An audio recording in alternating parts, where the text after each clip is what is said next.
आध्यात्मिक से संबंधित वीडियो देखने के लिए हमारे YouTube चैनल को सब्सक्राइब करें। श्रीमद् देवी भागवत अथ एकादशो अध्याय। जन्मेजय का राजा बनना और उतंग की प्रेरणा से सर्पसत्र करना। आस्तिक के कहने से राजा द्वारा सर्पसत्र रोकना।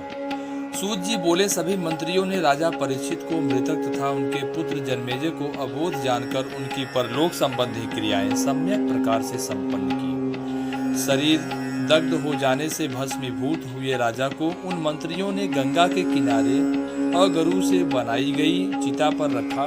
अकाल मृत्यु को प्राप्त राजा परीक्षित की और दैहिक क्रिया राजा के पुरोहितों द्वारा वैदिक मंत्रों के साथ विधिवत संपन्न की गई। मंत्रियों ने ब्राह्मणों को गाय, सुवर्ण, अनेक प्रकार के अन्न तथा नाना प्रकार के वस्त्र यथोचित रूप से दान। तत्पश्चात मंत्रियों ने प्रजाओं के प्रति प्रीति संवर्धन करने वाले राजपुत्र जन्मेजय को शुभ मुहूर्त में सुंदर राज सिंहासन पर आसीन किया। पूर्ववासी तथा जनपदवासी प्रजाओं ने राज लक्षणों से संपन्न जन्मेजय नामक उस बालक को अपने राजा के रूप में स्वीकार किया। राजकुमार की धात्री ने उन्हें सब प्रकार के रजोचित गुणों की शिक्षा दी। इस प्रकार दिन प्रतिदिन वृद्धि को प्राप्त होते हुए वे महान बुद्धिमान हो गए। उनकी 11 वर्ष की अवस्था होने पर कुल पुरोहित ने उन्हें यथोचित शिक्षा प्रदान की और उन्होंने सम्यक रूप से ग्रहण किया। जिस प्रकार द्रोणाचार्य ने अर्जुन को तथा भार्गव परशुराम ने कर्ण को धनुर्विद्या में प्रशिक्षित किया, उसी प्रकार कृपाचार्य ने जन्मेजय को भलीभांति परिष्कृत धनुर्विद्या प्रदान की। इस प्रकार संपूर्ण विद्या प्राप्त करके वे जन्मेजय वेद तथा धनुर्वेद में पूर्ण पारंगत, बलशाली, अपराजय तथा परमार्थवेत्ता हो गए। वे धर्मशास्त्र के अर्थों का विवेचन करने में कुशल, सत्यनिष्ठ, इंद्रियजित धर्मात्मा थे। उन्होंने पूर्व में धर्मपुत्र राजा युधिष्ठिर की भांति राज्य शासन किया। इसके बाद सुवर्णवर्मा नाम वाले काशीपति राजा ने शुभ गुणों वाली अपनी कन्या अपुष्टमा का पाणी ग्रहण जन्मेजय के साथ संपन्न कर दिया। जिस प्रकार प्राचीन काल में काशी राज की पुत्री को पाकर विचित्र वीर तथा सुभद्रा को पाकर अर्जुन अत्यंत आहित हुए थे, उसी प्रकार उस श्याम नैनों वाली को अपनी कांता के रूप में पाकर जन्मेजय अति प्रसन्न हुए। कमल पत्र के समान नेत्रों वाली उस वपुष्टामा के साथ वनों में उपवनों में राजा जन्मेजय उसी प्रकार विहार करने लगे जिस प्रकार इंद्राणी के साथ इंद्र। उनके द्वारा सुखपूर्वक रक्षित प्रजा अति संतुष्ट थी। जन्मेजय के कार्य कुशल सभी मंत्र समस्त कार्यों को सम्यक प्रकार से करते थे। इसी समय तक्षक के द्वारा प्रेरित उतंग नामक मुनि का हस्तिनापुर में आगमन हुआ। इस सर्प की शत्रुता का बदला कौन ले सकता है, ऐसा सोचते हुए परीक्षित पुत्र जन्मेजय को यह कार्य सकने वाला समझकर उनके पास आए और बोले, हे भूपवर, आपको यह ज्ञान नहीं है कि इस समय क्या करणीय है और क्या अकरणीय है। आप इस समय न करने योग्य कार्य कर रहे हैं और न करने योग्य कार्य नहीं कर रहे हैं। आप सदृश रोषहीन, पुरुषार्थ रहित, वैर भाव के ज्ञान से शून्य, प्रतिकार आदि उपायों को न जानने वाले तथा बालकों के समान स्वभाव वाले राजा से अब मैं क्या कहूँ। जन्मेजय बोले, मैंने किस शत्रुता को नहीं जाना और उसका प्रतिकार नहीं किया। हे महाभाग, आप मुझे वह बताएं जिससे मैं उसे संपन्न कर सकूं। उतंग बोले, हे राजन, आपके पिता परीक्षित दुष्टात्मा तक्षक नाग द्वारा मार डाले गए थे। आप मंत्रियों को बुलाकर अपने पिता की मृत्यु के विषय में पूछिए। सूत जी बोले, उतंग का वचन सुनकर राजा ने मंत्री प्रवरों से पूछा। तब उन्होंने बताया कि ब्राह्मण द्वारा शापित होने के कारण एक सर्प ने उन्हें डस लिया और वे मर गए। जन्मेजय बोले, मेरे पिता राजा परीक्षित की मृत्यु का कारण तो मुनि द्वारा प्रदत्त शाप था। हे मुनिश्रेष्ठ, मुझे यह बताइए कि इसमें तक्षक का क्या दोष है। उतंग बोले, तक्षक ने कश्यप नामक ब्राह्मण को धन देकर आपके पिता तक पहुंचने से रोक दिया था। हे राजन, आपके पिता का हंता वह तक्षक क्या आपका शत्रु नहीं है। हे भूप, प्राचीन काल में मुनि रुरु की भार्या को सर्प ने डस लिया था और वह मर गई थी। वह अविवाहित थी। मुनि रुरु ने अपने उस प्रिया को पुनः जीवित कर दिया और उन्होंने वहीं पर अत्यंत भीषण प्रतिज्ञा की, मैं जिस किसी भी सर्प को देखूंगा उसे तत्काल आयुध से मार डालूंगा। हे राजन, इस प्रकार प्रतिज्ञा करके हाथ में शस्त्र लेकर मुनि रुरु सर्पों का वध करते हुए इधर उधर घूमते रहे। एक बार उन्हें वन में एक बूढ़ा डुंडुब सांप दिखाई दिया। वे लाठी उठाकर रोष पूर्वक उसे मारने के लिए तत्पर हुए।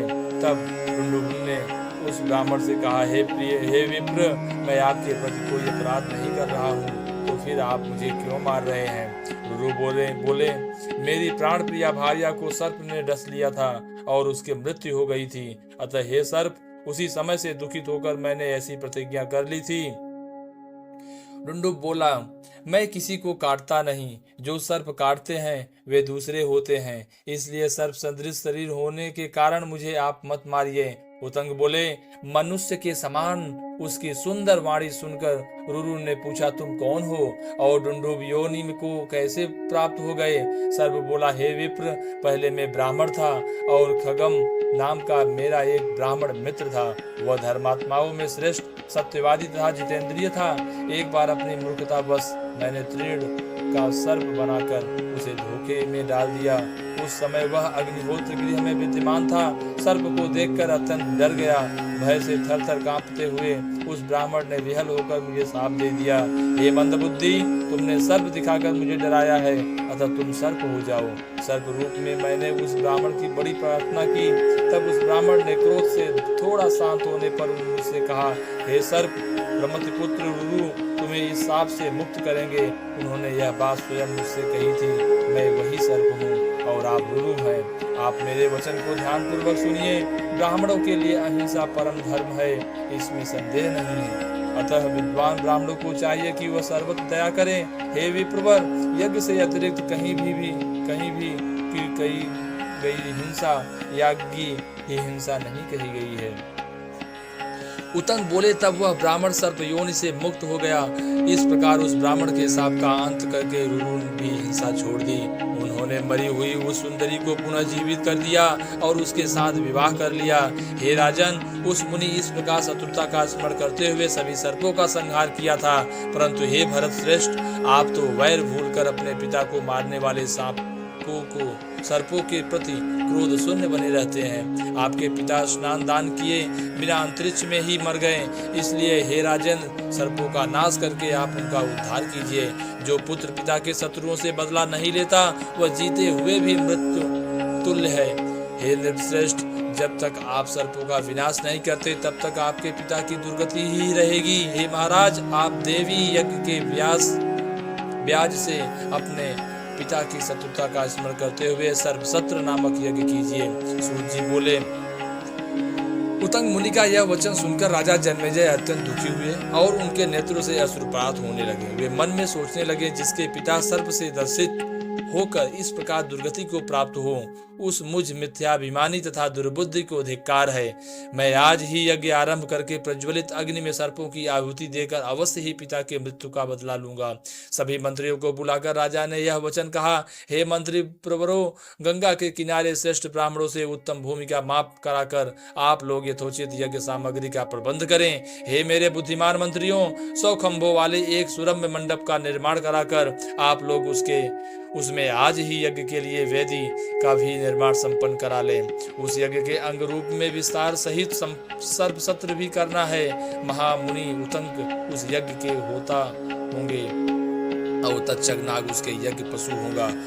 आप लोग शीघ्र ही सर्वज्ञाता एवं वेद पारगामी ब्राह्मणों को आमंत्रित करें। सूत जी बोले, बुद्धिमान मंत्रियों ने राजा के कथनानुसार यज्ञ संबंधी समस्त सामग्री का प्रबंध कर लिया और विस्तृत यज्ञ वेदी भी निर्मित कराई। सर्पों का हवन आरंभ होने पर तक्षक इंद्र के यहाँ गया और उसने बोला, मैं भयाकुल हूँ, मेरी रक्षा कीजिए। तत्पश्चात इंद्र ने उस भयभीत तक्षक को सांत्वना देकर अपने आसन पर बिठाकर उसे अभय प्रदान किया और कहा, हे पन्नग, तुम निर्भय हो जाओ। तदंतर उत्तक मुनि उस तक्षक को इंद्र का शरणागत और उसके अभयदान पाया हुआ जानकर उद्विग्न हो उठे और उन्होंने मंत्र प्रभाव से इंद्र सहित तक्षक का आवाहन किया। तब तक्षक ने यायावर वंश में उत्पन्न जरत्कारु पुत्र धर्मनिष्ठ आस्तिक नामक मुनि का स्मरण किया। वे मुनि बालक आस्तिक वहां आकर जन्मेजय की प्रशंसा करने लगे। राजा जन्मेजय उस बालक को महान पंडित देखकर उसकी पूजा की। पूजन अर्चन करके राजा ने अपने मनोवांछित वास्तु मांगने के लिए उससे निवेदन किया और तब आस्तिक ने याचना की, हे महाभाग, इस यज्ञ को समाप्त किया जाए। उसने सत्य वचन में आबद्ध राजा से बार बार ऐसी प्रार्थना की। तत्पश्चात मुनि के वचनानुसार राजा ने सर्पों का हवन बंद कर दिया और फिर वे वैशंपायन ऋषि ने उन्हें विस्तार पूर्वक महाभारत की कथा सुनाई। उस कथा को सुनकर भी राजा को विशेष शांति नहीं प्राप्त हुई। तब राजा ने व्यास जी से पूछा, मुझे किस प्रकार की शांति मिलेगी? मेरा मन अशांति की अग्नि में अत्यधिक दग्ध हो रहा है, मैं क्या करूं, मुझको बतलाइए। मुझ मंद भाग्य के पिता और अर्जुन पौत्र परीक्षित अकाल मृत्यु को प्राप्त हुए। हे महाभाग, युद्ध में होने वाली मृत्यु ही क्षत्रिय के लिए श्रेष्ठ होती है। हे व्यास जी, रण में अथवा घर में विधि पूर्वक होने वाली मृत्यु की अच्छी मानी जाती है, किंतु मेरे पिता वैसा मरण नहीं हुआ। वे तो असहाय अवस्था में अंतरिक्ष में मृत्यु को प्राप्त हुए। हे सत्यवती पुत्र, आप उनकी शांति प्राप्ति का कोई उपाय बतलाइए, जिससे दुर्गति को प्राप्त मेरे पिता शीघ्र ही स्वर्ग चले जाएं। जय माता दी।